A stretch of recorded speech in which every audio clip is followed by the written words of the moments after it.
Bienvenue dans cette nouvelle série de vidéos dédiées au développement d'applications web avec Python et Django.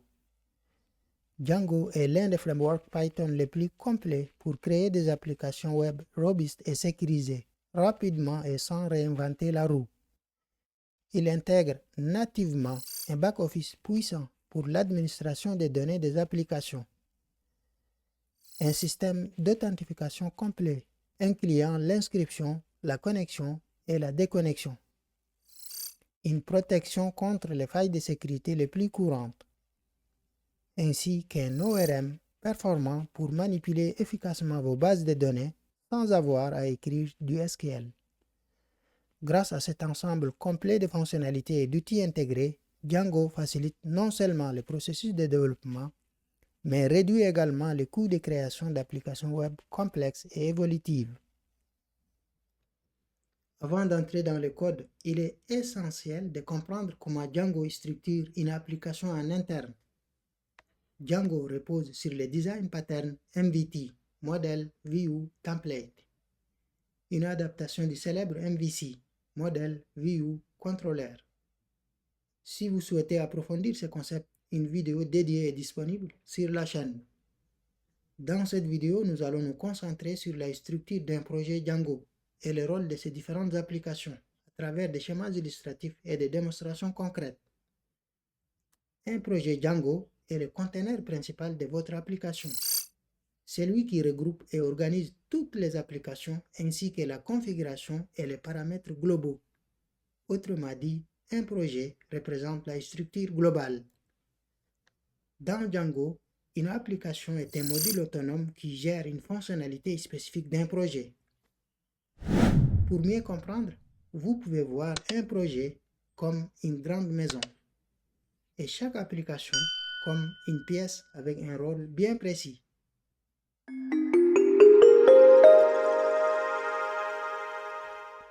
Pour créer un projet Django, on a la commande Django admin start project. Je vais appeler mon projet core. Et après, je mets point pour éviter qu'il crée un sous-dossier du même nom. Le point c'est important, sinon il va créer un sous-dossier à l'intérieur du core, un sous-dossier du même nom. Ok, pour m'assurer qu'il choisisse bien la bonne version du langage, j'ajoute UV run. J'exécute la commande et un nouveau dossier vient d'être créé qui contient respectivement init.py qui permet d'indiquer au langage Python que c'est un package. On a ASCII qui signifie Asynchronous Server Gateway Interface, un fichier dont on n'a pas besoin pour cette formation, mais en gros c'est pour les multitâches. Et après, un autre fichier très important, settings.py, c'est pour les configurations globales de tout notre projet. URL, la définition des routages des URL de toutes nos applications. Et également WSGI, qui signifie Web Server Gateway Interface. C'est le serveur web généré par défaut, utilisé principalement en local. Ok, et voilà un peu pour ces dossiers de projet. Remarquez qu'à l'extérieur de ces dossiers, on a un fichier manage.py très important qui nous permet de lancer le serveur, générer les migrations, créer également des utilisateurs, etc., etc. Ce fichier, il est très important. Donc, je vais fermer les différents fichiers. Et les commandes permettant de faire tout cela, on les découvre avec Django admin. J'agrandis un peu pour voir plus clair. Et voilà, on a load data, up data, dump data plutôt, pour uploader et loader des données. On a également show migrations pour afficher les migrations. Et start project pour créer le projet, startup pour créer une application, etc., etc. Ok. Et le tout, bien évidemment, grâce à ces fichiers manage PY. Ok, donc ok, je vais lancer le serveur grâce à manage PY run server et on va se rendre à cette adresse et voilà un exemple généré par défaut pour dire que tout fonctionne bien. Un projet sans application ne sert presque à rien. Donc, je vais couper le serveur.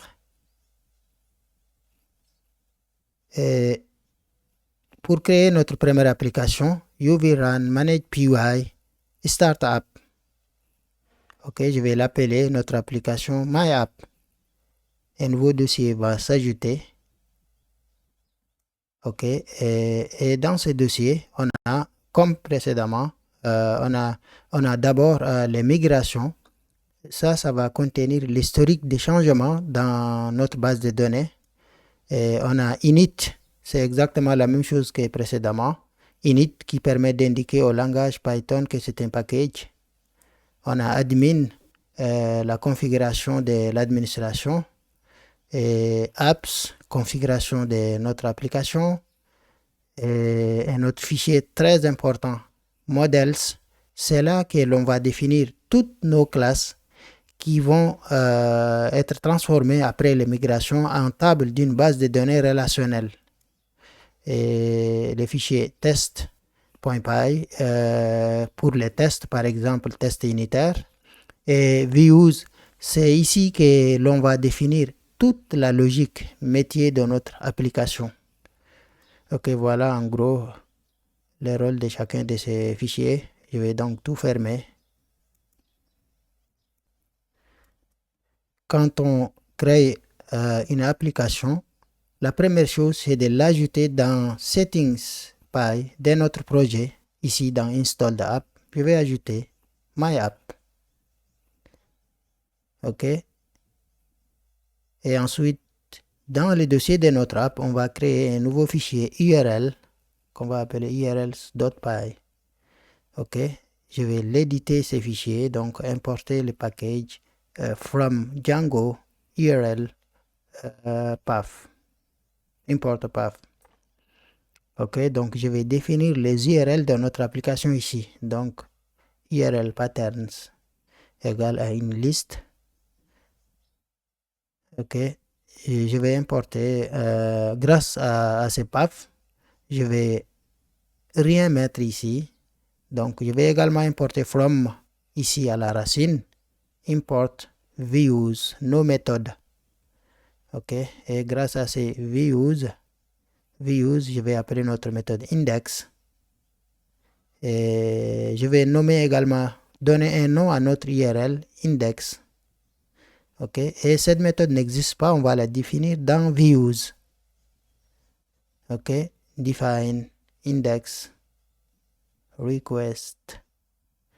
Ok, je vais mettre pass pour le moment parce qu'on n'a pas encore les templates. Ok.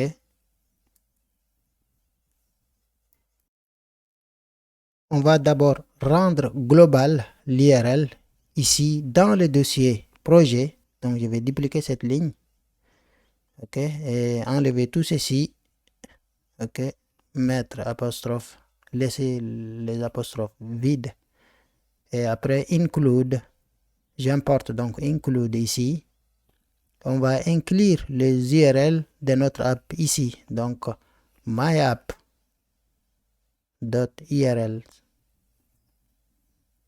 OK. OK. Le fait de les mettre ici, c'est de les rendre global. OK. On va donc revenir ici au niveau de views à la place des pass. On va retourner return render grâce à la méthode render. Donc on a request comme premier paramètre. Et c'est bien ici, hein, regardez, c'est bien views. OK. Pour ici, index, la méthode index qu'on a définie au niveau de nos URL ici. OK, on va retourner notre template index HTML qui n'existe pas encore, mais on va le créer tout de suite. OK, je reviens donc dans le fichier core et créer ici en ligne de commande. À l'intérieur du core, je vais créer un dossier qui va s'appeler templates avec S, très important, my app, et un autre dossier du même nom que mon application. Et la commande qui me permet de créer, c'est mkdir -p. -p pour parent. OK. Il a bien créé. D'accord. Et à l'intérieur de my-app, je vais créer maintenant un fichier index.html. Et la commande qui me permet de créer, c'est touch. Vous pouvez le faire manuellement, mais je pense que c'est plus facile de le faire comme ça. OK. Et là, on a créé index. OK. Donc, on vient ici pour indiquer les chemins, d'accord, les chemins du répertoire dans lequel il se trouve. Donc, my app, OK.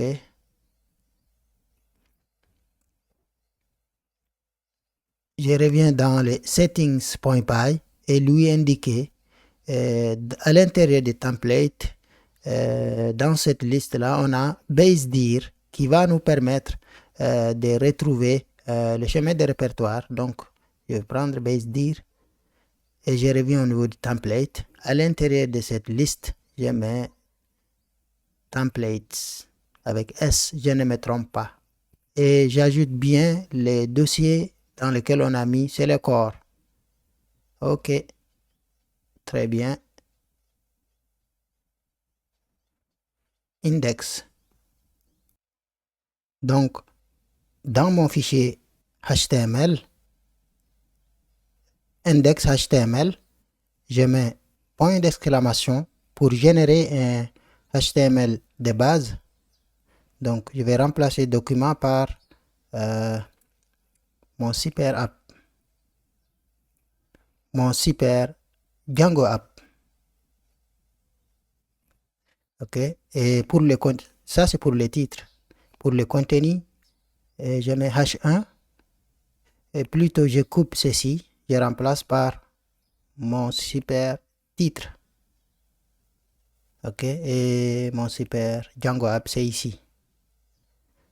Donc je vais lancer le serveur avec uvrun manage py run server. Je me rends à cette adresse. Je rafraîchis la page et là j'obtiens mon super Django app et mon super titre. OK? Donc tout fonctionne bien. On va donc structurer notre page en 3 grands blocs. OK? Et un peu comme cette application où on a un premier bloc navbar qui contient un premier bloc qui contient un composant navbar. Ensuite, un deuxième bloc pour le contenu, OK, comme vous pouvez le voir, et un troisième bloc pour un composant footer. OK, donc je reviens ici. Donc, dans le fichier, dans le dossier template, je crée un nouveau dossier. La commande c'est mkdir -p. Et à l'intérieur du dossier template, OK, je vais créer include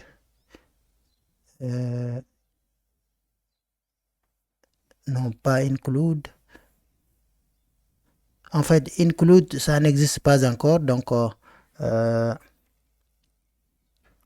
je vais vous montrer une astuce qui permet de créer des dossiers beaucoup plus rapidement, hein, avec des accolades.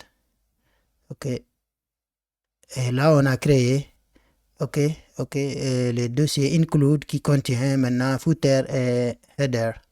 OK, je rappelle la commande. Je vais enlever ceci.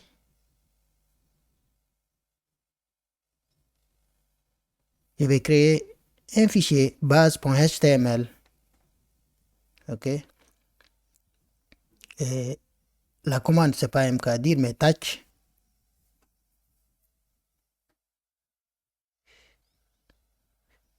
En fait, pas dans include.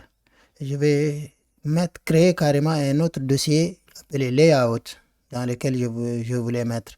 Donc, je reviens, c'est bien mkdir, mon IP, pour créer un dossier et non un fichier.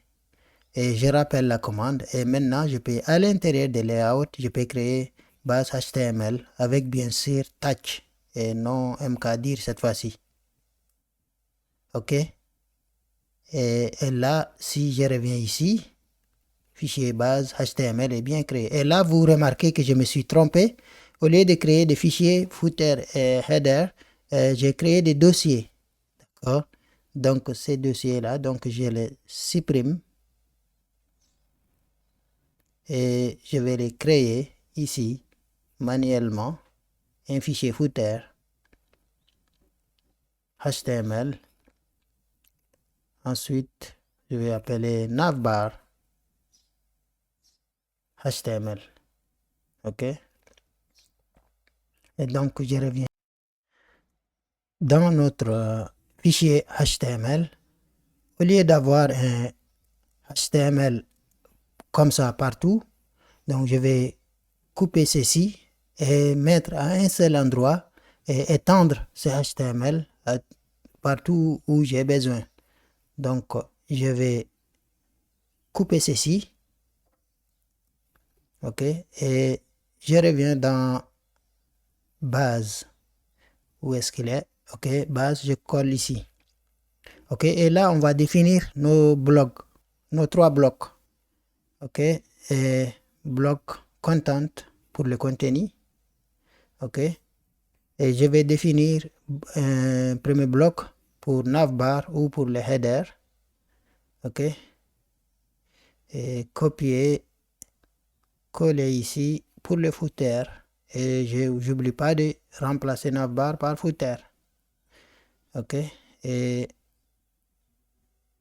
de cette façon, on a un bloc pour les navbar, un bloc pour le contenu et un autre bloc pour les footers ou pieds de page. OK? Donc, dans notre fichier index.html, OK, on va étendre ces fichiers à notre fichier base HTML avec la commande extends. OK? Layout, on a mis dans le répertoire layout base.html. OK. Et ensuite, je vais maintenant définir les 3 blocs. Donc, bien évidemment, navbar pour le header. OK. Je vais dupliquer ceci. Content pour le contenu. Et footer pour le pied de page. OK. De cette façon, on a étendu notre page, notre fichier index à notre fichier de base qui est base HTML. OK. Et bien évidemment, il faut maintenant inclure le fichier navbar ici. Donc, je reviens ici dans include. Le fichier footer et navbar, il faut les inclure. OK, dans index. OK, donc grâce à la commande include plutôt, on a mis dans le répertoire include avec S. Donc navbar HTML. Je vais copier, coller et bien sûr, j'oublie pas de le remplacer par footer. OK, donc le contenu va être ici maintenant. OK, je mets H1, la structure de ma page.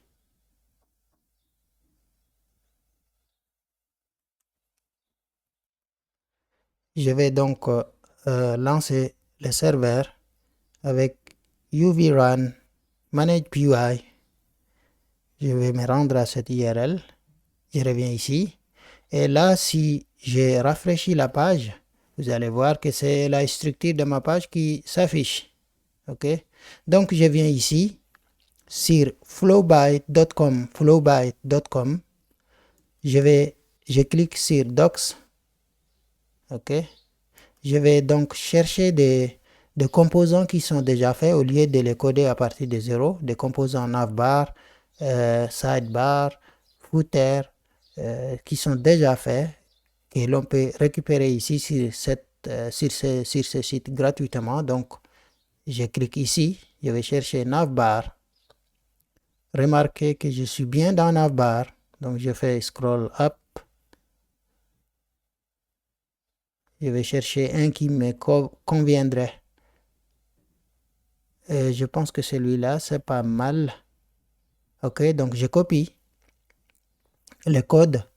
Je reviens ici. Je viens dans navbar et je colle. Bien sûr, on va personnaliser plus tard en mettant nos propres données, mais maintenant pour l'exemple. Ok. Et je reviens ici chercher footer. Je vérifie que je suis dans footer. Et vous cherchez un qui vous conviendrait. Hein. Je pense que celui-là, c'est plutôt pas mal pour l'exemple. Je copie. Et je viens ici dans footer. Je vais chercher footer et je colle. Ok. D'accord. Donc, j'ai rafraîchi ma page et maintenant, la page s'affiche pas jolie, mais pas jolie pourquoi? Parce qu'on n'a pas encore écrit du JS, du JavaScript, ni de CSS. Néanmoins, les éléments qu'on a mis dessus s'affichent. OK?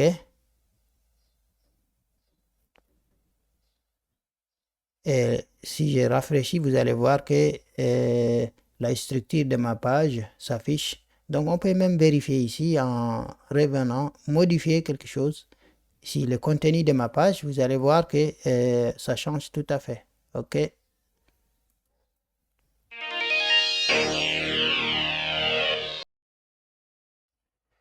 Dans la prochaine partie de cette formation, nous verrons comment gérer les fichiers statiques pour afficher correctement nos pages, notamment les CSS pour les styles de pages, ainsi que le JavaScript, mais aussi les images, qu'elles soient uploadées par vos utilisateurs ou par vous-même. Ça demande quand même pas mal d'astuces que nous verrons en détail, tout en intégrant Tailwind CSS de manière optimale, aussi bien en local qu'en production. N'hésitez pas donc à vous abonner à la chaîne si ce n'est pas déjà fait et à poser vos questions en commentaire. Sinon, je vous recommande de regarder cette vidéo du début à la fin.